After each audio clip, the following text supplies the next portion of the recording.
Adrian Delia kien wieħed jekk mhux l-uniku president ta' klabb tal-futbol lokali li ħal kwistjoni tal-korruzzjoni fil-futbol bis-serjetà. Iddikjara dan l-ex-plejer tat-tim nazzjonali Malti Andres Kembri li waqt il-programm Xarabank tal-ġimgħa fil-għaxija esprima l-ammirazzjoni tiegħu għall-azzjoni illi ħa Delia kontra l-korruzzjoni.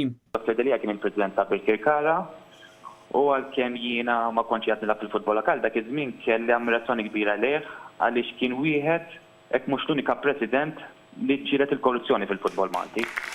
L-attakkant Andres Kembri li ftit tal-ġimgħat ilu rtira mill-futbol internazzjonali biex fi kliemu jagħti ċans lil plejers żgħażagħ jilagħbu għal pajjiżna kienet jirreferi għal kif Adrian Delia matul il-karriera tiegħu fil-futbol ħa azzjoni mill-ewwel malli kellu liċken dubju li kien hemm xi każ ta' korruzzjoni.